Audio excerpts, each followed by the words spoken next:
So Christmas is coming and I thought I'd treat myself to a new 3D printer. So this is the Bambu Labs P2S. So I think what we'll do, we'll get it out of the box, we'll have a look at it and then we'll put it through its paces. And I'll explain why I chose this model, because I've already got two 3D printers. But I'll explain that a little bit further on in the video. So without further ado, let's open the box. And we've got a little quick start guide here.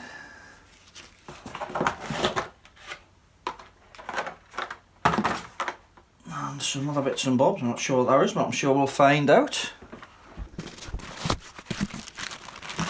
So we need to lift it out here. So I'll just lift it out of the box and I'll put it on the table. So the first thing we need to do is to remove this tape. I've just undone the tape at the other side here. So we'll just do this side. And then we'll remove this top glass here, like so. Next we need to remove this box, just from the top here. There's a block of foam here. Just quite wedged in. Next we need to remove the tape from the front door here, from the plastic bag.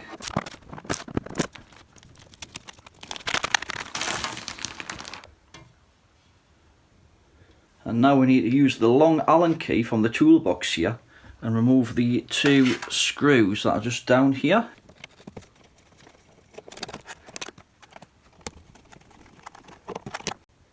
And now we should be able to remove this EMS system.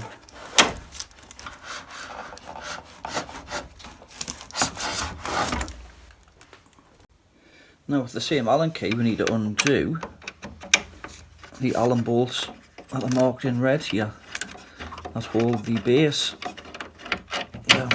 There's one.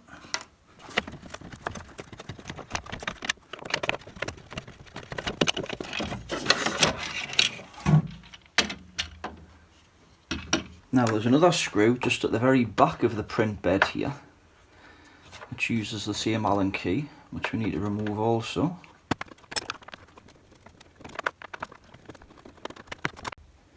There is a couple of bits of foam we can remove here, but we can't actually remove the main bit of foam until the printer does a calibration. We've got these two little lead screw protectors that just come off, which are just here. And we've got a big bag of desiccant that we need to remove as well. So we need to remove these two lead screw protectors just by pulling them down. There's one on each side, like so. And now it's time to unlock the print head, which is held in place with these cable ties, so we need to cut those. Some scissors or some wire cutters.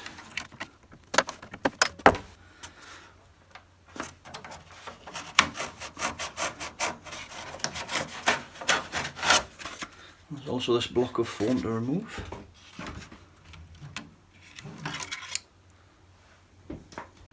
And now it's time to install the touchscreen, which is in this box here, in the accessories box. That's it here.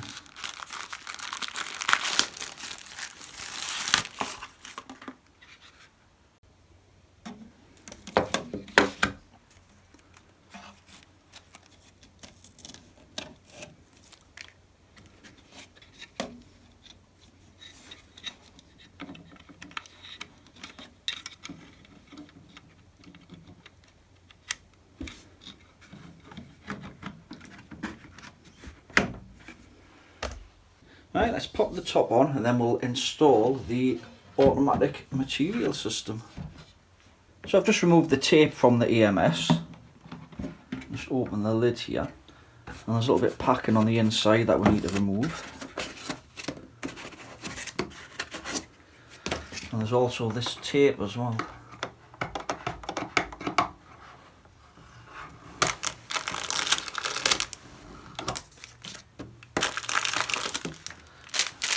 You need to open these little pouches and then just pop the desiccant back in there.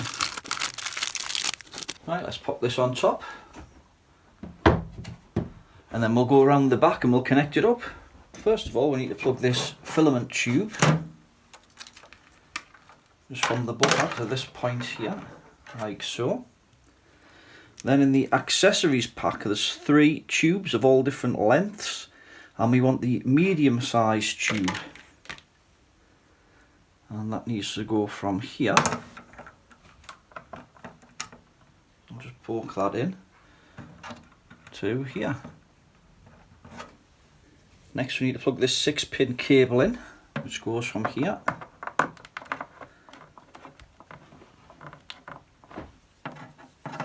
and plugs in here.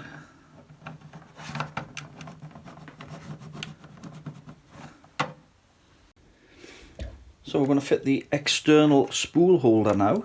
That just clips together, just like so, and just slides onto here and clicks into place. And then we've got the short tube here, which just goes from there to there. And that should pretty much be it. We should be ready to power it on now. I've got the power lead plugged in, so let's just go around the back and switch it on. And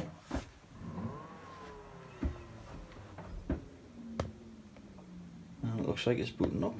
The EMS unit there is doing some funky patterns. And it's just lit up inside as well. Oh. I've got a menu there now, so I'll select English, next,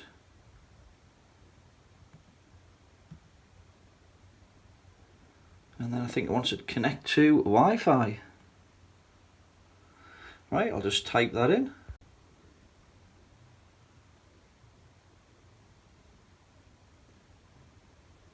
Looks like there's an option to skip as well there. Well, we've got some error message there. Let's just retry. Right, so it wants us to scan that QR code. I shall just go and grab my phone and do that then. Right, I've got the Bambu Handy app installed on my phone, so I'll just scan the QR code here.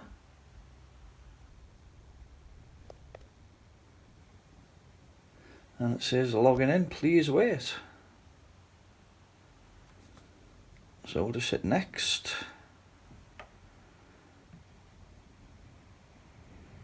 I think we'll just skip the user. Right, now I think it wants to calibrate itself. So it's just checking that we've removed the 3 screws from the bottom, which we did earlier. So let's just hit next. And it looks like it's going to take 26 minutes to do this. So I'll hit start.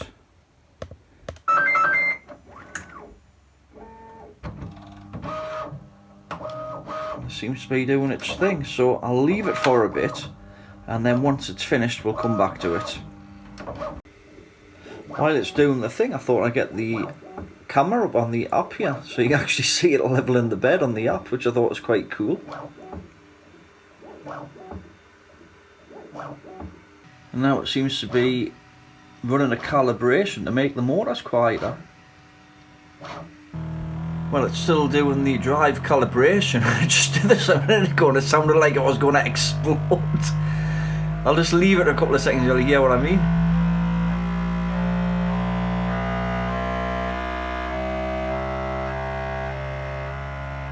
It was actually louder than that before. I thought it was going to blow up or something. So now it's heated the bed up and it's calibrating the bed again to see if it warps or anything during heating. I think we're nearly there. Right, that's just finished and it says you're all set, time to create. So we'll hit get started. And we've got print files here. And it looks like it's got a few inbuilt files to get you started. We've got some benches there, a squishy turtle, bed scraper, some other things there, phone stand, a 3D rhino puzzle, I think that's it. So I might have a go at printing one of those. And now it's finished calibrating, I can remove the foam from the bottom now and get that out of the way.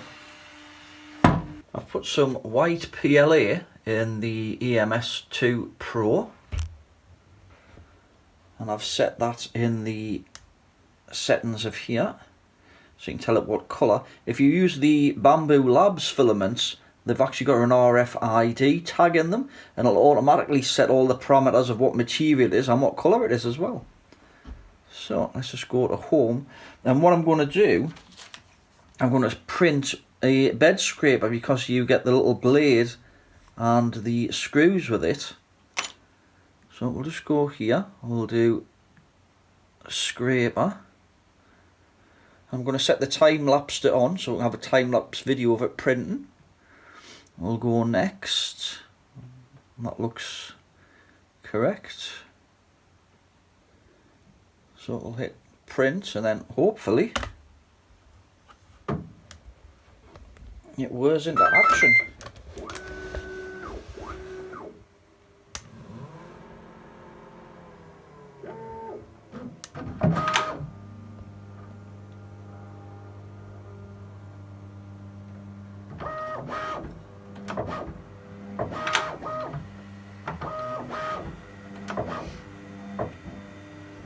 It's just heating the nozzle and the bed up.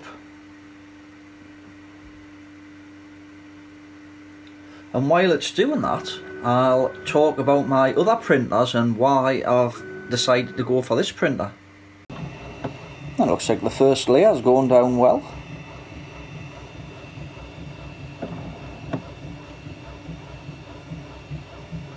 I think I might need a sturdier table because this thing is wobbling all over. It's quite rapid, this. This is one of the reasons why I got it.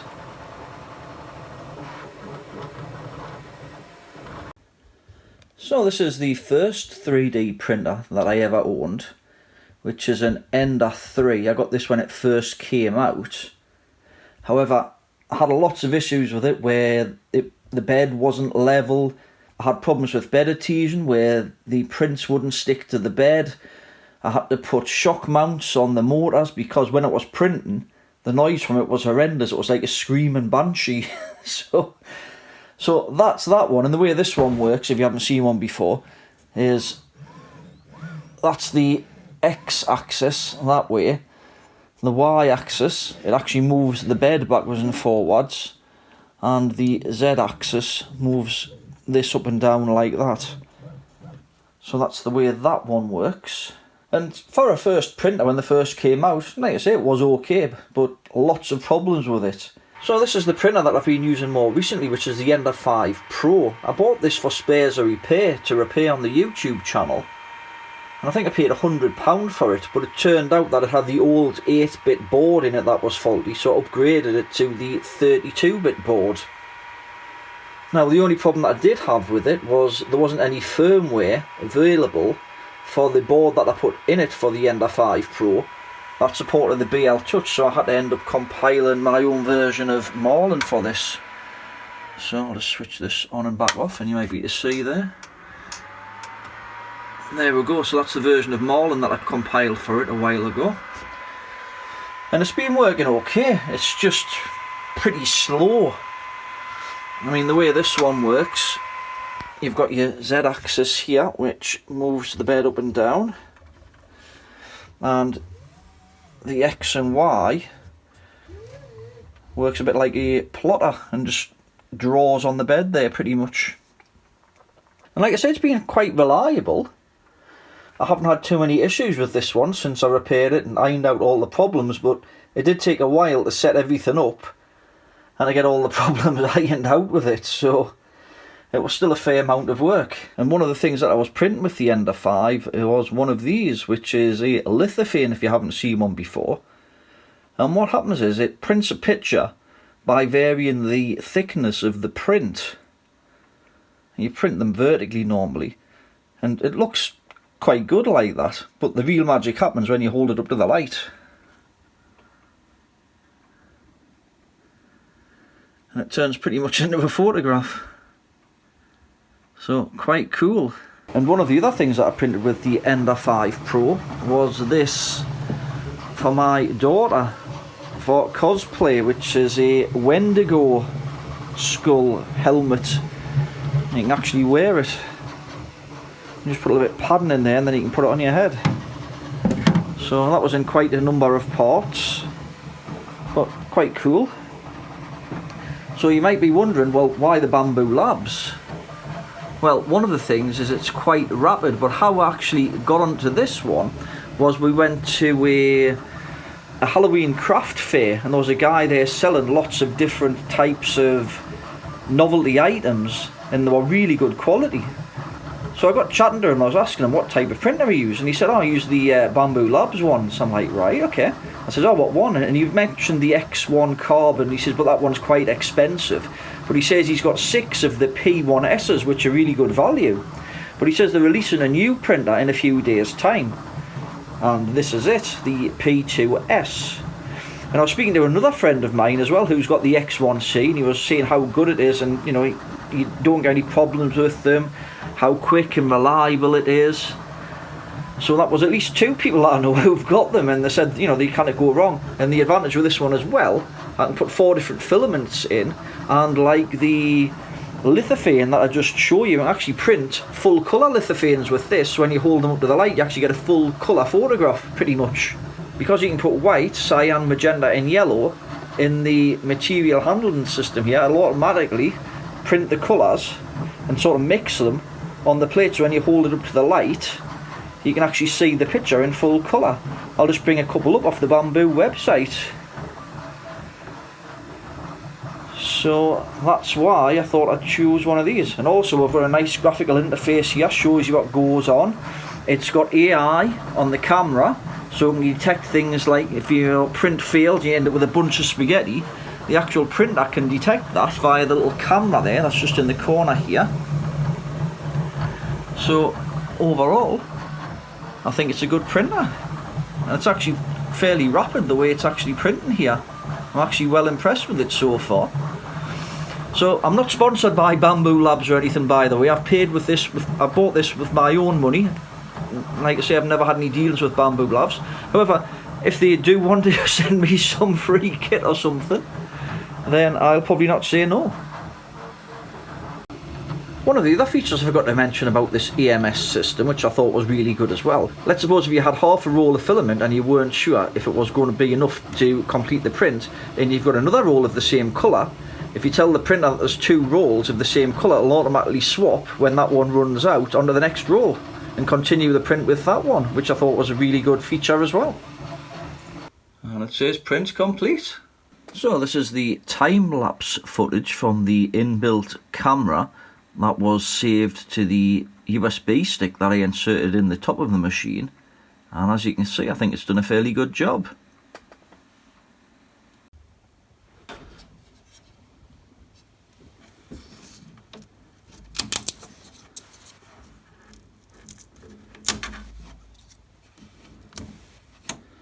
That's what that little bit's for. Some little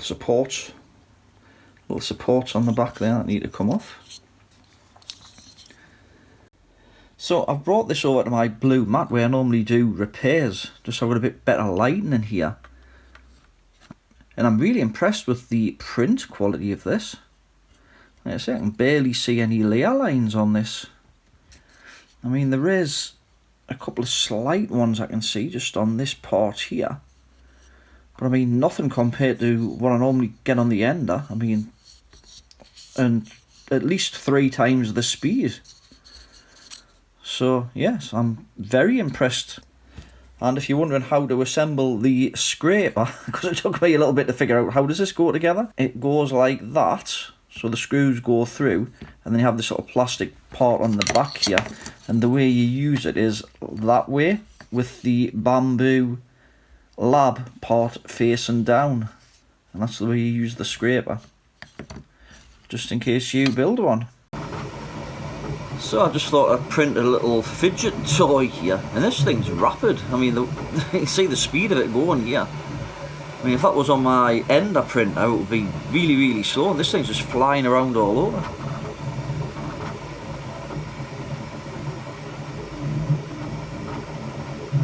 that's not sped up or anything, that's just, this is like real time.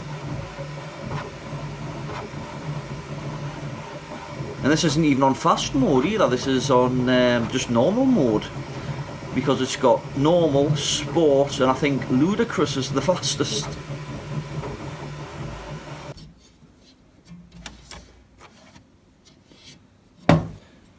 And there we go, a little fidget switch. And one of the other things that I printed was this little printer poop chute, as it's called. Because when the printer changes its filament, it's got to run out what was left in the print head, and that gets squirted out down the back here, which normally just drops just on the floor behind. And then somebody designed this little chute thing where it just drops down this little slide here and ends up nice and convenient at the front. With Halloween just around the corner, I thought I'd 3D print this skull. And this actually came out rather well. You see, you can't even see the layer lines. There might be a couple very slight ones on the top of its head there, but apart from that, I'm actually really impressed with the way that came out. I think I'll call them Scully. So, there we have it, the Bambu Lab P2S. So, if you're in the market for a 3D printer, it might be worth checking out one of these. So, I hope you found this video interesting and informative. Any comments or questions, leave in the comment section below. Thanks for watching.